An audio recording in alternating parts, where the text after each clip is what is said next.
हाँ जी, हम हमारी क्लास की बात करते हैं। अब तक हमने जो बात करी, एक भारत की जो सामान्य जानकारी, एक चीज़ हमने बात करी थी कि भारत की प्राकृतिक सीमाएं कहाँ-कहाँ हैं और हम उसका जो विस्तार है, उसकी बात करी थी। इसके जो प्राकृतिक प्रदेश है, उनकी बात करी थी। फिर प्राकृतिक प्रदेशों के बाद में हमने जो बात करी, वो थी साहब हमारे अपवाह तंत्र की, यानी कि ड्रेनेज सिस्टम जो हमने पढ़ा था कि नदियाँ कहाँ से निकलती हैं और कहाँ कहाँ से ये बहती हुई जाती है, इनका जो है अपवाह कितनी दूर में फैला हुआ है, वो सारी हमने इसमें बात की थी।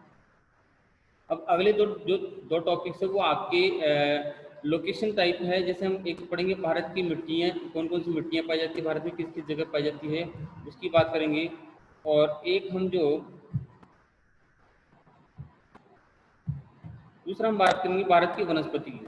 देखिए ये दो छोटे टॉपिक्स है, उसके बाद में हम जो लेंगे वो है हमारा टॉपिक अगला आएगा फिर क्लाइमेट वाला। तो क्लाइमेट में हम डिटेल से पढ़ेंगे। उससे पहले हम ये जो भारत की मिट्टियाँ, मिट्टी के प्रदेश है उनकी बात करेंगे, और भारत की मिट्टी के अलावा हम बात करेंगे जो प्राकृतिक वनस्पति वाली। तो भारत की मिट्टियों के बारे में पहले हम चर्चा करते हैं। जैसा कि आप ये डायग्राम देख रहे हैं आपकी स्क्रीन पे, ही स्क्रीन शेयर हो रहा है, तो स्क्रीन जो डायग्राम दे रखे हैं, भारत में मैंने ये सारे मिट्टी के प्रदेश बनाए हैं कि कौन सी मिट्टी कहाँ है।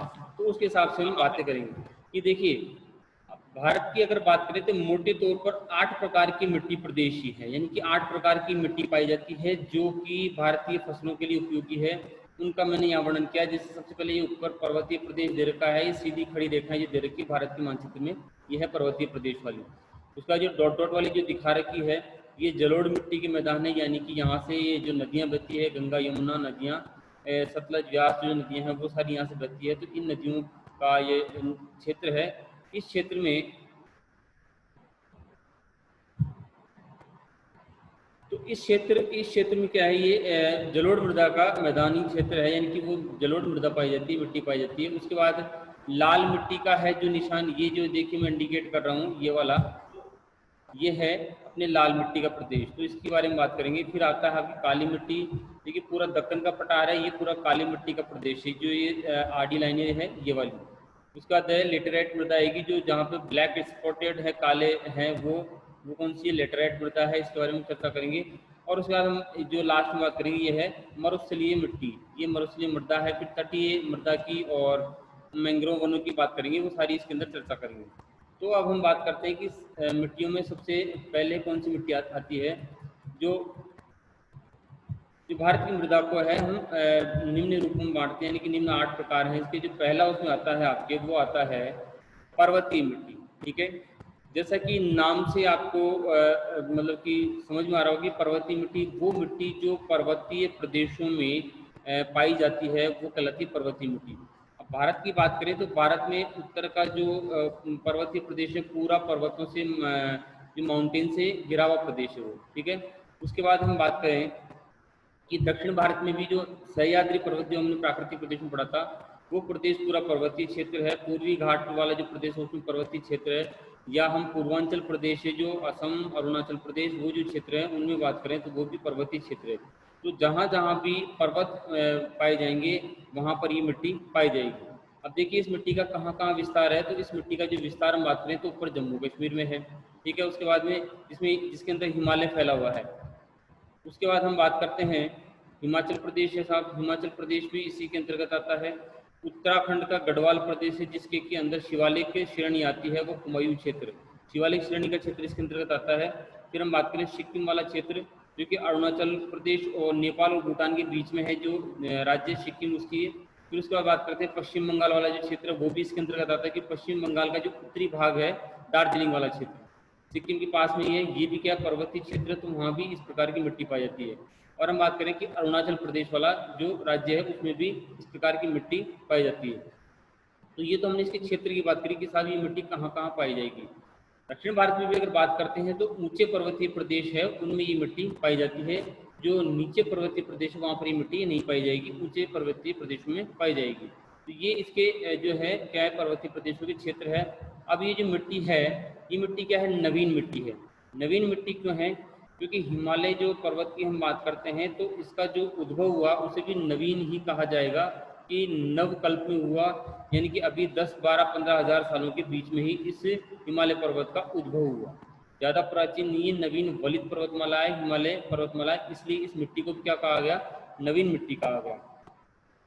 अब इसमें ये कि ये मिट्टी की विशेषता क्या है कि ये जो पर्वतीय मिट्टी है, इस पर्वतीय मिट्टी की जो कण है वो बड़े होते हैं और इनमें कंकड़ और पत्थर के टुकड़े मिश्रित होते हैं। ठीक है, जो ये मिट्टी है पर्वतीय मिट्टी, इसके कण मोटे होते हैं, कहने को ये चट्टानों से टूटकर बनते हैं, इसलिए इसके कण क्या होते हैं, बड़े होते हैं और इनमें कंकड़ और पत्थरों के का मिश्रण होता है।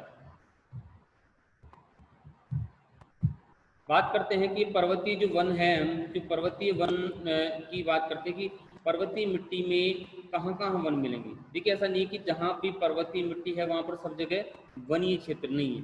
जहाँ पर मिट्टी जो है थोड़ी उपजाऊ श्रेणी में है या फिर अच्छी कंडीशन में है वहाँ पर वन मिलेंगे। जहाँ पर मिट्टी चट्टानी रूप में है, अभी भी वो मिट्टी रूप में नहीं आई है, तो वहाँ पर क्या होगा, उन क्षेत्रों में पर्वत यानी कि वन कम मिलेंगे। तो इस मिट्टी के जो कई क्षेत्र हैं, कई कहाँ पर कहीं पर तो वन है, कहीं पर वन नहीं है। उसका रीज़न है मिट्टी की गुणवत्ता, कि अगर मिट्टी चट्टानी रूप में ही है तो वहाँ पर अभी उसका निर्माण कार्य चल रहा है, मतलब मृदा नहीं बनी है, इस वजह से वहाँ पर वनों का विस्तार नहीं है।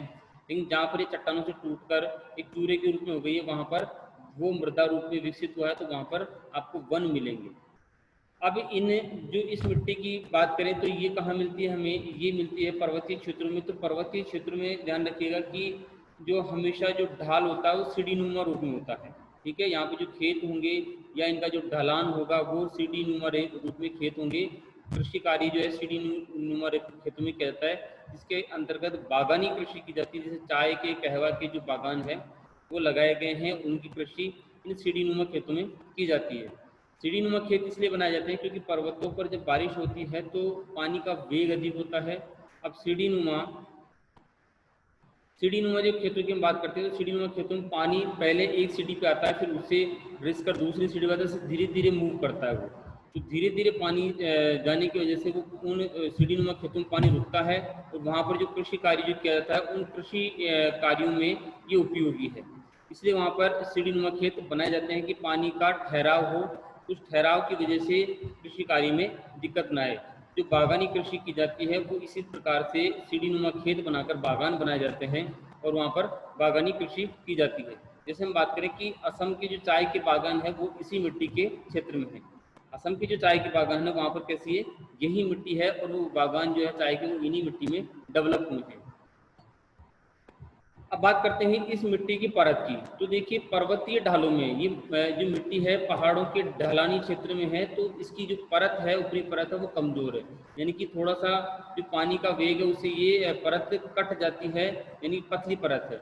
तो पर्वतीय ढालों में विकसित होने की वजह से ये जो हम बात करें मिट्टी की जो ऊपरी परत वो क्या है, वो पतली परत है। और ये जो मिट्टी है ये नवीन युग में बनी है, यानी कि नवीन वलित पर्वतमालाओं से बनी है। तो उसकी वजह से इस मिट्टी के अंदर जीवाश्मों की अधिकता है। जीवाश्मों की अधिकता का मतलब है कि इसके अंतर्गत जो मरे हुए जो जीव जंतु थे जो मिट्टी में दब गए थे, पहले अवसाद के रूप में दब गए थे, तो जब वलित पर्वतमालाओं का निर्माण हुआ तो ये ऊपर उठने की वजह से उनके अंदर इनके जीवाश्म पाए जाते हैं। तो जीवाश्म पाए जाएंगे, इसका मतलब यहाँ पर खनिज पदार्थ या फिर पेट्रोलियम पदार्थ भी पाए जाएंगे। जैसे अगर वनस्पति दबी हुई है तो वहाँ पर उन क्षेत्रों में कोयला मिलेगा, जहाँ पर जीव जंतु दबे हुए हैं या कोई और खनिज लवण दबे हुए हैं तो वहाँ पर पेट्रोलियम की उपलब्धता रहेगी। तो जीवाश्मों के जो ये जीवाश्म मिलते हैं इनके अवशेषों के कारण ह्यूमिक अम्ल अम्ल का निर्माण होता है, यानी कि थोड़ा एसिडिक अम्ल होता है वो इस मिट्टी में अधिक मात्रा में मिलेगा। जीवाश्मों के अवशेषों के कारण ह्यूमिक अम्ल का निर्माण होता है, जिसके कारण ये क्या है, मिट्टी थोड़ी अम्लीय प्रकृति यानी कि थोड़ी सी खट्टी होती है, अम्लीय प्रकृति की मिट्टी होती है। और इस मिट्टी के अंदर हम बात करें तो पोटाश, फास्फोरस और चूने की कमी होती है। देखिए पोटाश, फास्फोरस और चूने की जो अधिकता होती है वो मरुस्थलीय मिट्टी में सर्वाधिक मिलती है, हम आगे पढ़ेंगे इसको। और इस मिट्टी में इनकी कमी होती है जिसकी वजह से इसकी उर्वरा शक्ति कम होती है। चाय के बागान जो इसमें विकसित किए गए हैं सीढ़ीदार खेतों में, तो उनका विकसित होने का मकसद ये कि वो सीढ़ी नुमा खेतों में बनाई गई है और वहाँ पर उर्वरा शक्ति बढ़ाने के लिए इसमें ये चीज़ें दी जाती है, पोटास, फास्फोरस वगैरह, जिससे उर्वरा शक्ति बढ़ाकर उनमें चाय के बागान लगाए गए हैं। या फिर जो हमारे पेड़ पौधे होते हैं उनको काट कर उनका भी खाद बनाया जाता है, उसको इसमें इस्तेमाल किया जाता है। तो नेचुरल रूप से इस मिट्टी की जो उर्वरा शक्ति कमज़ोर है, लेकिन इस मिट्टी की उर्वरा शक्ति को बढ़ाकर क्या करते हैं हम, चाय के बागानों के रूप में कृषि कार्य किया जाता है, या फिर जैसे बड़े बड़े बगीचे, जैसे अखरोट के बगीचे हैं जम्मू कश्मीर के अंदर, हम बात करें सेब के बगीचे हैं, ये बगीचे भी इसी रूप में डेवलप किए गए सीढ़ी नुमा खेतों के अंतर्गत पहाड़ी क्षेत्रों में। तो ये थी हमारी पहली मिट्टी जो भारत की जी पर्वतीय मिट्टी, उसके क्षेत्र ध्यान रखने आपको कहाँ कहाँ ये है, इसकी संरचना कैसी है, कैसे बनती है, जीवाश्म मिलते हैं नहीं मिलते हैं, अम्ल कौन सा इसके अंदर और कौन से इसके अंदर उनकी एलिमेंट्स की कमी होती है, ये आपको मोटी मोटी चीज़ें आपको मिट्टी के अंदर ध्यान रखनी होती है।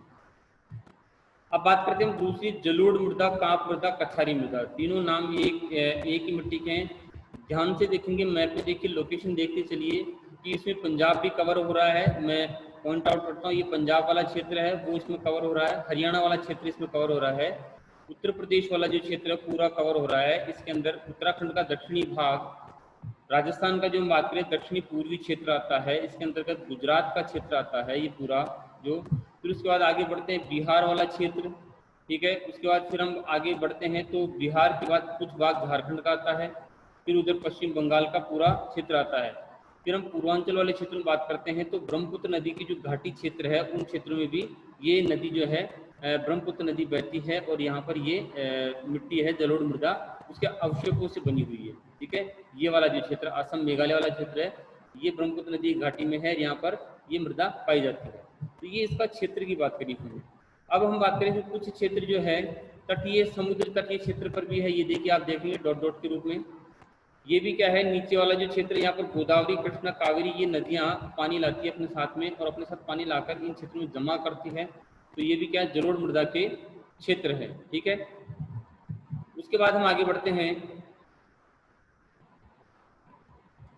देखिए नाम में कंफ्यूज नहीं होना, तीनों नाम एक ही है, जलोढ़ मृदा कहो इसको, कांप मृदा कहो या कछारी मृदा कहो, तीनों नाम दे सकते हैं लेकिन तीनों एक ही चीज है, एक ही मिट्टी के नाम है। अब इस मिट्टी के विस्तार की बात करते हैं तो इस मिट्टी का विस्तार कहाँ कहाँ है, पंजाब में है, ठीक है, हरियाणा में है, उत्तरी पूर्वी राजस्थान में है इसका, उत्तर प्रदेश, उत्तरी बिहार, पश्चिम बंगाल, असम में ब्रह्मपुत्र घाटी, गुजरात है, पूर्वी और पश्चिमी सागर तटीय मैदान है। ये सारे क्षेत्र भी हमने मैप में देखे तो इन क्षेत्रों में जलोढ़ मृदा है। अब जलोढ़ मृदा का निर्माण कैसे होता है कि नदियाँ अपने साथ पानी के साथ छोटे मोटे कंकड़ पत्थर या फिर छोटे कण बहा कर लाती है, उन कणों को जब मैदानी भाग में इस नदी का वेग कम हो जाता है, वेग कम होने के साथ में पानी की मात्रा कम हो जाती है तो वो उन कणों को वहाँ पर छोड़ती जाती है, कहने का मतलब उनको फैलाती जाती है, तो उनको फैलाने की वजह से ये मैदानों का निर्माण होता है जलोढ़ मृदा के।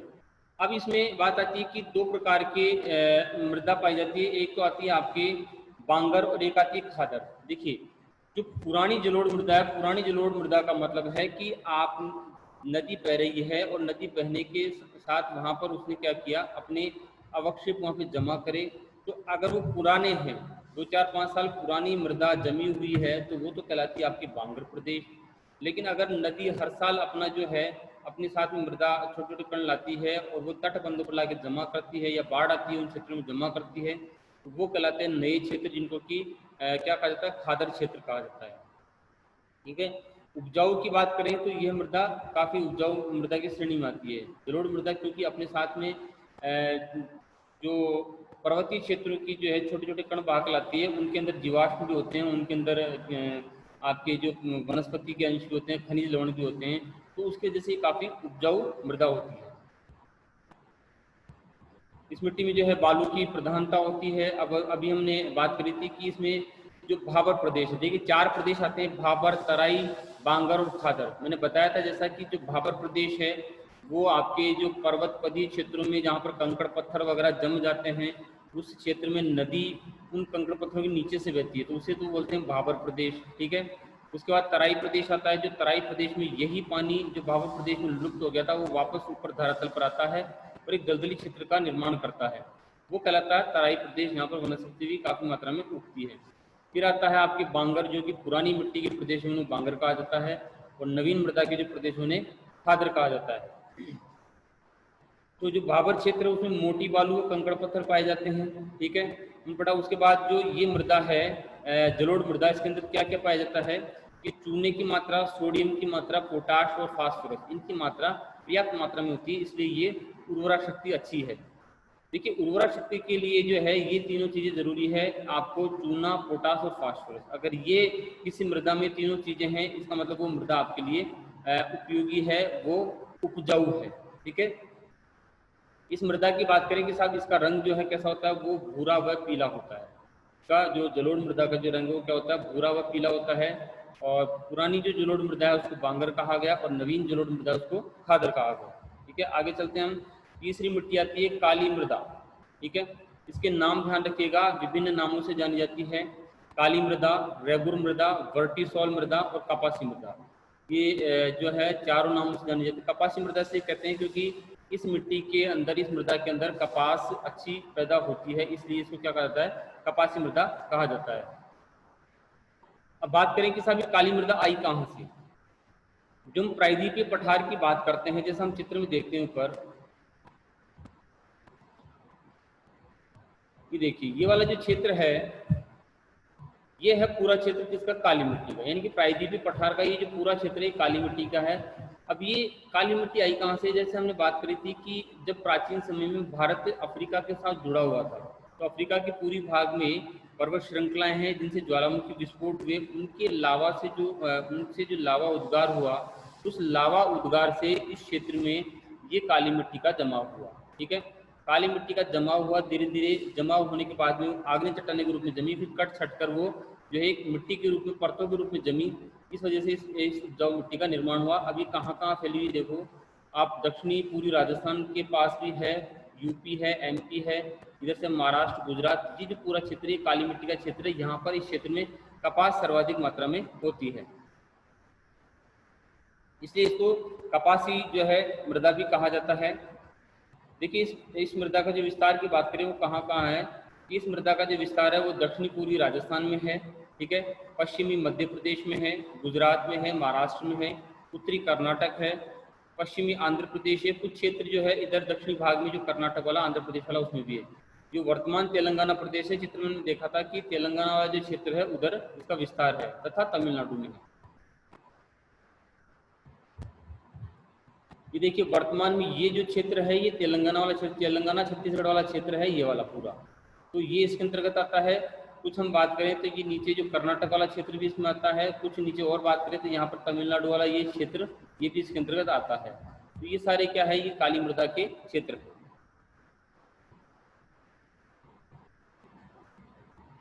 ये इसके हमने क्षेत्र की बात करी। अब इस मिट्टी की जो गुण क्या होते हैं, इसकी प्रॉपर्टीज क्या है उसकी बात करते हैं कि ये जो काली मृदा है ये लोहांश युक्त महीन कण वाली मृदा है, मतलब लोहे के अंश ज़्यादा होते हैं इस कण के अंदर, और ये लावा के जमाव से बनी है। यानी कि जब लावा फटता था, ज्वालामुखी विस्फोट हुए, तो बेसाल्टिक जो चट्टानें हैं वो जम गई, और उन बेसाल्टिक चट्टानों के कटाव से जो मिट्टी का जमाव हुआ, उसकी वजह से इस काली मिट्टी का निर्माण हुआ। अब इस मिट्टी में मैंने जैसा कहा कि इसके अंदर पोषक तत्व होते हैं, तो इस मिट्टी में विशेष गुण होने की वजह से इसमें देखिए सिंचाई, जुताई और खाद डालने की आवश्यकता कम होती है। सिंचाई मतलब यानी कि पानी की आवश्यकता कम है। ठीक है, जुताई का मतलब ये है कि आप इसमें ऐसा नहीं कि मशीनों से जुताई, जैसे कई बार हमें क्या होता है कि उर्वरा शक्ति बनाए रखने के लिए बार बार खेत की जुताई करनी पड़ती है, लेकिन इस प्रदेश में बार बार जुताई करने की आवश्यकता नहीं है। आप डायरेक्ट जो है बीज डालकर उगा सकते हैं उसे एक बार जुताई से भी, और खाद डालने की आवश्यकता नहीं होती है। काली मिट्टी है, इसमें पानी को रोकने की क्षमता बहुत है। ठीक है, पानी नीचे नहीं जा पाता, इसमें ऊपर ही रहता है छोटे कण होने की वजह से, तो इस वजह से खाद डालने की आवश्यकता भी नहीं होती है। अब इस मृदा की हम बात करें तो इसमें रासायनिक तथा जो खनिज तत्व है उनका भी अधिकता होती है। रासायनिक जो तत्व है वो और खनिज तत्व इनकी जो है अधिकता है। तो जो मिट्टी के अंदर खनिज तत्व जितने ज़्यादा होंगे उतनी ही वो मिट्टी क्या होती है, उर्वर होती है। ठीक है, अब इस बात करें इस मिट्टी का जो रंग है वो है काला रंग। जैसा कि हमने बात की थी कि लावा से निर्मित मिट्टी है, इसलिए इसका रंग कैसा है, इस मिट्टी का रंग कैसा है, काला है। और ये मिट्टी जो है इस काली और महीन होने के साथ साथ जो है पानी को अधिक समय तक धारण कर सकती है। धारण करने का मतलब है कि अपने अंदर रोक सकती है। जब ऐसी ऐसी मिट्टी के प्रदेश में पानी भर जाता है तो जल्दी से वो धरातल में नीचे नहीं जा पाता है, वो ऊपर ही रहता है, और ऊपर रहने के कारण उस पानी की उर्वरा शक्ति बनी रहती है या नमी बनी रहती है, जिसकी वजह से फसलों को नुकसान नहीं होता है। अब बात करते हैं कि इस मृदा में कौन कौन सी जो है फसलें अच्छी मात्रा में होती है। देखिए आपने देखा होगा कि गन्ना वाला क्षेत्र, गन्ना और कपास, ये कुछ चीज़ें ऐसी जो सर्वाधिक मात्रा में महाराष्ट्र में इसी क्षेत्र में होती है। उत्पादकता के मामला में महाराष्ट्र नंबर 1 है, जबकि उत्पादन की बात करें कि उत्पादन सबसे ज़्यादा वो है उत्तर प्रदेश करता है। गन्ने का जो सर्वाधिक उत्पादन जो कौन है वो तो उत्तर प्रदेश करता है, लेकिन अगर उत्पादकता की बात करें तो उत्पादकता महाराष्ट्र की अधिक है। तो इस मृदा के अंदर गन्ना, कपास, संतरा, सोयाबीन, मूंगफली, धनिया और अफीम, ये कृषि फसलें हैं जो अधिक मात्रा में होती है। और ये सारी की सारी क्या है, वाणिज्यिक फसलें हैं। वाणिज्यिक फसलें इसलिए क्योंकि इन फसलों से हमें क्या है धन की आय होती है, इस वजह से इन क्या कहा गया वाणिज्यिक फसलें। क्योंकि कपास से हम क्या करते हैं, रेशे प्राप्त करते हैं, रेशे प्राप्त करके उसके कपड़े बनाए जाते हैं, एक्सपोर्ट इंपोर्ट किया जाता है, तो वाणिज्यिक फसल है। गन्ना है, गन्ने से क्या बनाया जाता है, गन्ने से चीनी बनाई जाती है, गुड़ बनाया जाता है, इसलिए वो भी एक वाणिज्यिक पर्पज है। संतरे की बात करें तो एक्सपोर्ट किए जाते हैं संतरे भी काफ़ी, तो ये भी एक एक्सपोर्ट है। सोयाबीन तेल निकालने का मतलब, मूंगफली ये भी तेल निकालने का काम आती है, ठीक है। धनिया और अफीम, ये सारी चीज़ें क्या है वाणिज्यिक फसलें जो कि इस मृदा में, काली मृदा में अत्यधिक मात्रा में पैदा होती है। इसके गुणों की वजह से, इस मृदा में ऐसे पोषक गुण है कि इन फसलों को अच्छी पोषकता प्राप्त होती है और अच्छी तरह से फलती फूलती है। तो ये तो हमारी तीसरी थी काली मृदा। उसके बाद हम बात करते हैं लाल मिट्टी की। देखिए पहला इसका हम विस्तार देखते हैं ऊपर मानचित्र में। लाल मिट्टी का अगर आप विस्तार देखेंगे तो देखिए ये है आपके पूर्वोत्तर राज्य, ठीक है, जिसमें अरुणाचल प्रदेश, असम वाला, नागालैंड, मिजोरम, मणिपुर ये क्षेत्र आ रहा है, ठीक है। उसके बाद हम बात करते हैं इसके अंदर आपके झारखंड आएगा, उड़ीसा आएगा, पश्चिम बंगाल का कुछ भाग आएगा, उत्तर आंध्र प्रदेश का भाग आएगा, तेलंगाना आएगा। उसके अलावा नीचे चलते हैं हम तो नीचे जो कर्नाटक और तमिलनाडु वाला, ये सारा क्षेत्र क्या है, ये लाल मिट्टी का क्षेत्र है।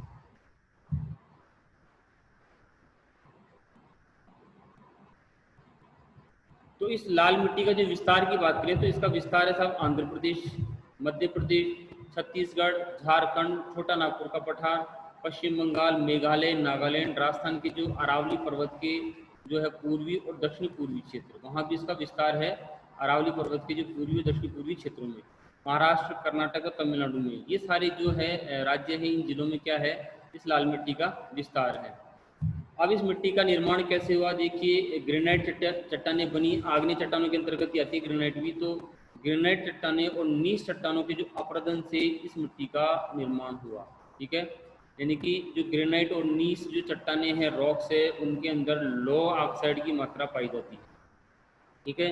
अब लो ऑक्साइड की मात्रा पाई जाती है तो लो ऑक्साइड जब पानी से क्रिया करता है तो वो लाल रंग देता है, यानी कि लाल दिखाई देता है। ये लाल किसकी वजह से, लो ऑक्साइड की वजह से लाल कलर की दिखाई देती है। अब इस मिट्टी की जो है ये उर्वरा शक्ति इतनी अधिक नहीं है, लो ऑक्साइड पाए जाते हैं, लेकिन इसके अलावा अन्य उर्वरा शक्ति जो उसके अंदर एलिमेंट्स वो कम पाए जाते हैं। तो उर्वरा शक्ति कम होने की वजह से इस मृदा के अंदर जो है मोटे अनाज, ध्यान रखिएगा कि मोटे अनाज जैसे ज्वार हुआ, मक्का हुआ, ये मोटे अनाज ही उत्पादित होते हैं। मोटे अनाज उन्हीं क्षेत्रों में उत्पादित होते हैं जहाँ पर जो है मिट्टी के अंदर जो हम बात करें कि पोषक तत्व की कमी होती है। तो क्योंकि मोटे अनाजों को पोषक तत्व तो चाहिए, लेकिन वो मिट्टी से वो पानी का अवशोषण करते हैं, खनिजों का अवशोषण करते हैं, लेकिन इस मिट्टी की क्या है कि पोषक तत्व इसमें कम होते हैं, तो मोटे अनाज आराम से फलते फूलते हैं। क्योंकि आपने देखा होगा मक्का, मक्का कभी खाया होगा तो आपने मक्का के अंतर्गत जो है पानी की मात्रा होती है, जब उसको मक्का को खाया जाता है तो वो इस तरीके से फलते फूलते हैं। फिर इसमें हम बात करें कि ये लाल मिट्टी जो है आंध्र प्रदेश में काफ़ी मात्रा में है। तो आंध्र प्रदेश और उस क्षेत्र में अधिक मात्रा में होने की वजह से देखिए देश का जो सर्वाधिक जो मक्का की बात करते हैं वो इसी क्षेत्र में है। जो हम देश के सर्वाधिक मोटे अनाजों की बात करते हैं मक्का क्षेत्रों की, तो वो कहाँ है, वो इसी क्षेत्र में उत्पादित होती है। आंध्र प्रदेश और जो कर्नाटक है, ये जो दो राज्य हैं ये मक्का का सर्वाधिक उत्पादन करते हैं। जबकि हम ज्वार की बात करें तो ज्वार जो है महाराष्ट्र में सर्वाधिक मात्रा में उत्पादित होती है। ध्यान रखिएगा कौन सी जो फसल कहाँ पर, अभी आगे चैप्टर आएगा उसमें पढ़ेंगे कि कौन सी फसल कहाँ पर ज़्यादा उत्पादित होती है। तो मक्का का उत्पादन आंध्र प्रदेश व कर्नाटक में अधिक है, जबकि हम बात करें कि महाराष्ट्र में किसका वो है, ज्वार का अधिक है, ठीक है। अब इस मिट्टी की बात करें कि वही इस मिट्टी में भी नाइट्रोजन, फास्फोरस और ह्यूमस की कमी होती है, इसीलिए इसके अंदर क्या है, मोटे अनाज पैदा किए जाते हैं। जबकि इस मिट्टी के अंतर्गत किसकी जो मोटे अनाज दलहन व तिलहन की कृषि की जाती है। दलहन का मतलब है दालें, तिलहन का मतलब है जिनसे तेल निकाला जाता है। वो फसलें जो जिनसे तेल निकाला जाता है वो तिलहन के अंतर्गत आती है, ठीक है। और जो फसलें दालों के रूप में हैं उनको क्या कहा जाता है, उनको दलहन कहा जाता है। अब इस लाल मिट्टी की एक खास बात है कि जो जल ग्रहण करने पर ये जो मृदा है वो पीले रंग की नजर आती है। कि वैसे अगर देखा जाए तो लाल कलर की दिखेगी, यानी कि डार्क जो ब्राउन है, भूरा गहरा भूरा है, उस कलर की दिखाई देती है। लेकिन अगर हम बात करें इसकी कि अगर पानी अगर इसमें मिलता है, जल ग्रहण करती है, तो उसके बाद में ये पीले रंग की नजर आती है, क्योंकि लो ऑक्साइड की मात्रा होती है तो वो पीलापन दिखाता है। फिर आगे हम बात करते हैं,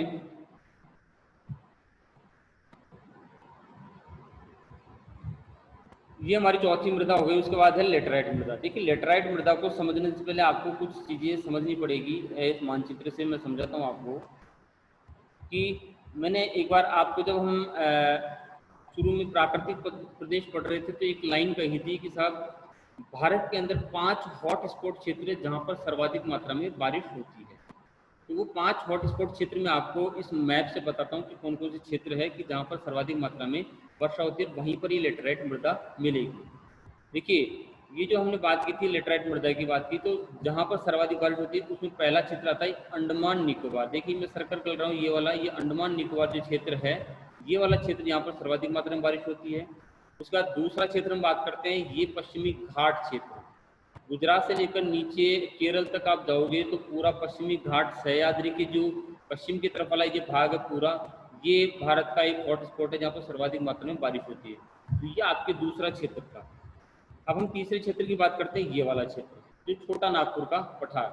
देखिए यहाँ पर आसपास में जो है दामोदर महानदी नदी, ये नदियाँ निकलती है और ये बाढ़ लाती है पश्चिम बंगाल में। क्यों लाती है? क्योंकि यहाँ पर बारिश सर्वाधिक मात्रा में होती है। अब यहाँ पर अच्छी बारिश होने का कारण है, देखिए जब बंगाल की ये अरब सागर से जो मानसून उठता है वो नर्मदा की इस घाटी से होते हुए सीधा छोटा नागपुर के पठार पहुँचता है, ठीक है। जबकि यही मानसून यहाँ सह्याद्री पर्वत को क्रॉस करके जब अरब सागर की घाटी से पानी उठाकर जब यहाँ पर पश्चिम बंगाल से होते हुए छोटा नागपुर पर, ये दोनों आपस में टकराते हैं।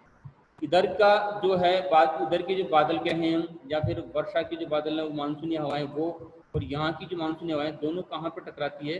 छोटा नागपुर के पठार पर टकराती है, जिसकी वजह से अत्यधिक मात्रा में वर्षा होती है। और इसी छोटा नागपुर के पठार से बहुत सारी नदियाँ इसी कारण से निकलती है। ये हमारा तीसरा हॉट स्पॉट क्षेत्र था जहाँ पर सर्वाधिक बारिश होती है। उसके बाद हम बात करते हैं ये वाला क्षेत्र, असम, मेघालय, और ये वाला जो क्षेत्र पूरा ये जिसमें गारो, खासी, जयंतिया पहाड़ियाँ आती है, मिकिर की पहाड़ियाँ आती है। तो ये जो पहाड़ियाँ हैं इनमें जब मानसून की हवाएं जाती है तो फंस जाती है। ये कीपाकार पहाड़ियाँ हैं तो मानसूनी हवाएं क्या करती है? इनमें फंस जाती है। फंसने के कारण यहाँ पर वो धुआंधार बारिश करती है। आपने नाम सुना होगा कि पहले चेरापूंजी था सर्वाधिक वर्षा के मामले में, आजकल मौसिन राम है, वो भी इसी क्षेत्र में है। तो सर्वाधिक बारिश इसी क्षेत्र में यहाँ पर इस कारण से होती है कि यहाँ की पहाड़ियाँ कीपाकार है, और कीपाकार पहाड़ियाँ होने से वो मानसून पवनें इनमें फंस जाती है और यहाँ पर अत्यधिक मात्रा में बारिश करती हैं। ये हमारा चौथा हॉट स्पॉट क्षेत्र था कि जहाँ पर सर्वाधिक बारिश होती है भारत में।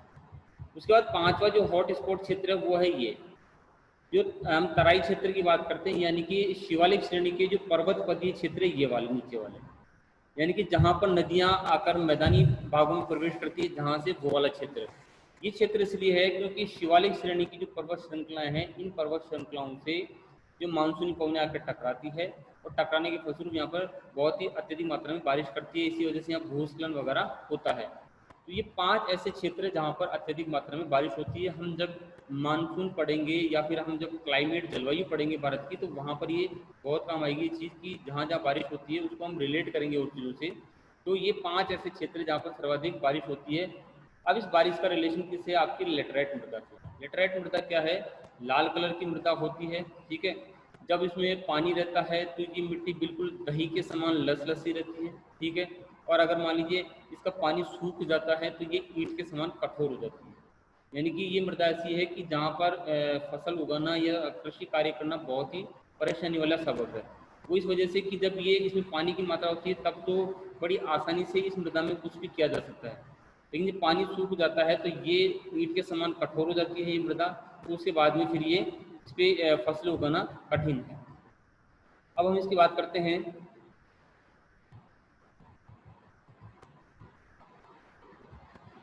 लेटराइट मृदा की बात कर रहे थे, तो हम जो लेटराइट मृदा का जो विस्तार है वो कहाँ है, उन क्षेत्रों में अधिक है जहाँ पर वर्षा की मात्रा अधिक होती है।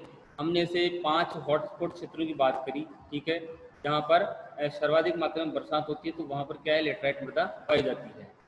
जैसे ऐसे क्षेत्रों में हमने बात करी, छोटा नागपुर का पठार की बात करी, ठीक है, पूर्वी व पश्चिमी घाट प्रदेश, यानी कि पश्चिमी घाट प्रदेश था सह्याद्री का, उसकी बात करी, पूर्वी घाट प्रदेश था उसकी बात करी, ठीक है, अरब सागर और बंगाल की खाड़ी के तटीय क्षेत्र। फिर उसके बाद हमने बात करी अंडमान निकोबार जो द्वीप समूह था, उसकी बात करी कि वहाँ भी अत्यधिक बारिश है तो ये मृदा पाई जाएगी। गारो खासी जयंतिया पहाड़ियाँ असम के अंदर, मेघालय के अंदर पाई जाती है, तो वहाँ भी ये मिट्टी पाई जाएगी। एक था हमारे तराई क्षेत्र जो कि शिवालिक के पर्वत पदीय क्षेत्रों में है, उस क्षेत्र में भी इस मिट्टी के जमाव पाए जाते हैं तराई क्षेत्र में। देखिए क्योंकि वहाँ अत्यधिक मात्रा में बारिश होती है, तराई क्षेत्र में जो पानी है काफ़ी मात्रा में है, पानी की वजह से जो मिट्टी है वो वहाँ पर लाल कलर की मिट्टी है, जो पानी के जो दलदली क्षेत्रों के, जो वो मिट्टी जो पानी सूख जाता है तो वो मिट्टी क्या हो जाती है, वो कठोर हो जाती है। अब यह मृदा जो है मानसून जलवायु की विशेष मृदा है। यह जो है ईंट के समान कठोर है, जैसे मैंने बताया कि सूखने पर क्या हो जाती है, ये ईंट के समान कठोर हो जाती है, और पानी प्राप्त होने पर क्या होती है, ये कोमल व पानी सूखने पर ईंट के समान कठोर हो जाती है। तो भारत में जो अतिवृष्टि वाली जो क्षेत्र है वहाँ पर इस मृदा का विस्तार है। इस मृदा की कुछ खास बातें हैं कि धरातल की मृदा परत में मिलने वाली सिलिका और कैल्शियम जैसे घुलनशील तत्व इसके अंदर रहते हैं, जो केशिका के माध्यम से मृदा के 20 संस्तर तक। सेकेंड ईयर में आपके जो मृदा का परिच्छेदिका थी, जिसके अंदर संस्तर हमने पढ़े थे, जिसमें ओ संस्तर था, सबसे ऊपर वाली जो परत है उसे ओ कहा था, फिर उसके बाद ए संस्तर था, फिर बी संस्तर थे। वो चैप्टर आपके था, आपको नहीं याद होगा तो मैं उसका पीडीएफ जो है मैं आपको सेंड कर दूंगा कि वो कैसे कैसे मिट्टी के संस्तर लेयर्स पाए जाते हैं, ठीक है। तो ये इस तरीके से